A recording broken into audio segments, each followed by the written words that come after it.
Hey, I'm Scott Vorthman, the author of vZome. So today I want to just share a really quick video, kind of update the instructions for how to generate a 4D polytope in vZome. So let's take a look.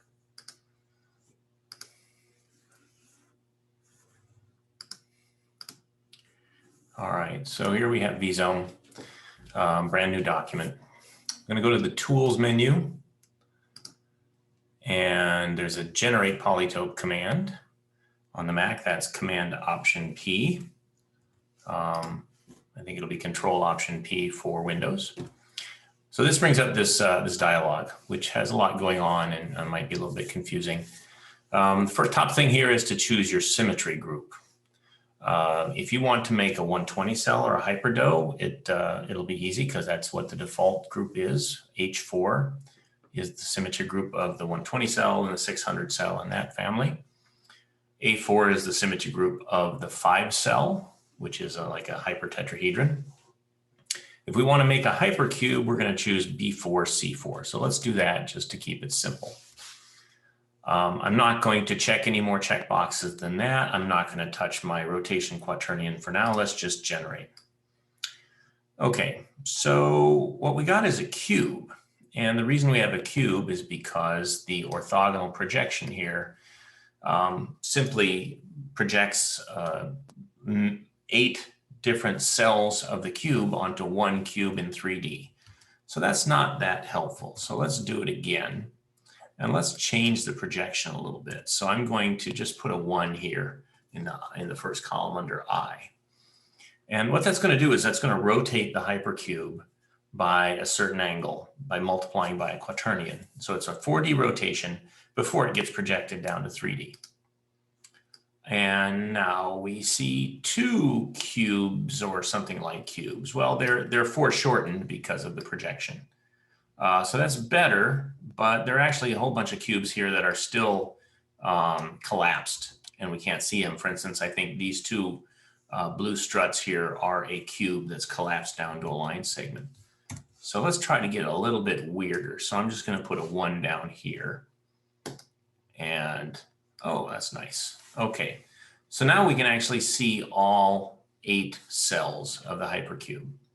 Of course, we don't have any regular cubes anymore, but that's because of the nature of the foreshortening that happens during projection. And you can count up the cubes here and should be able to count 8. So let's see this orange and green one will be 1, red and green will be 2, 3, 4, and we probably still have some doubling because I think the flat faces here are another 2 or maybe 4 more cubes. So you can sort of see this flat face is what you would get if you flattened a cube that way. So we don't quite have a weird enough projection. So let's get a little bit weirder. Let's add a 1 there. Now we still have some flattening. So this is topologically the same as what we just saw. Can't really, okay, but you could probably count more cubes here. Let's see. So if I just look from the end, here's 1, 2, 3, and 4. But then we also have 5 and 6. So that's 6 cubes. And I think I probably just missed those last 2 on the other projection. And then the end caps are cubes number 7 and 8. We're going to get finally a little bit more weird. So let's add a 1 here. So we're touching all 4 axes with the quaternion.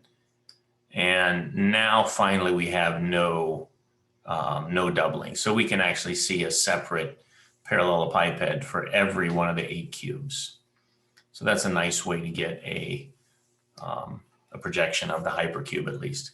So you can play around with those projections a lot. Generally, you don't want to get sort of too weird because you'll start to see lots of white struts. Stay within sort of powers of phi. So this is 1, this is phi squared, this is phi, and this is 1. That's still kind of a weird quaternion. Let's go back to, I'll do something else. Let's make these 0 And now I've got 1 plus I plus j. And that's going to sort of give us a triangular symmetry.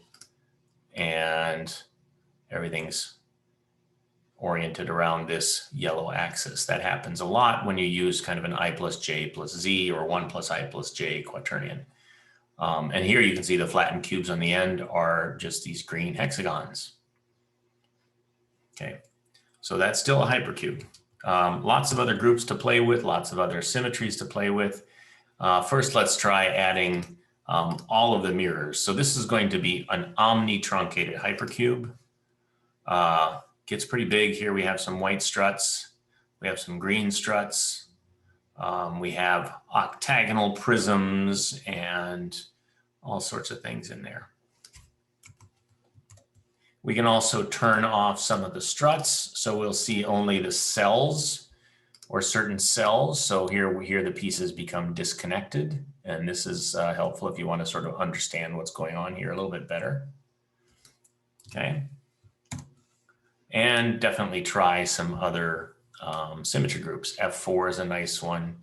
Let's try F4, and I'm going to go back to just a regular old one quaternion, unit quaternion. Okay, so that's interesting, but let's connect them all up again. So this is the omnitruncated 24 cell. And here we have a nice vZome constructible projection using blue and green and yellow struts of the omnitruncated 24 cell. So it's a little bit cryptic in terms of a UI. You have to know what these groups do. What sort of objects to expect from them. You have to sort of work out what you can do with the mirrors. Let's do one more thing. Let's go to H4 and I'll turn everything off. And so this is the default. We're going to undo everything here. So this is the default state. When you first bring up the Polytope dialog, this is what you'll see. And that generates a 120 cell, the old hyperdodecahedron. Okay. If we simply go to the other end of the checkboxes, this is essentially a Coxeter diagram or a Coxeter-Dinkin diagram. Now we're going to check the other end, and here we get a 600 cell, which is the dual of the 120 cell, and that's sort of indicated by the fact that we went to the other end of the Coxeter diagram. Okay, so that's the basic idea. If you have questions, please reach out, info@vzome.com. And be sure to follow on Twitter or Facebook for news, or join the Discord channel if you want to get involved in a conversation. I stay on the Discord channel, and so I monitor that. And if you have questions, comments, feedback, whatever, please jump on and say hi.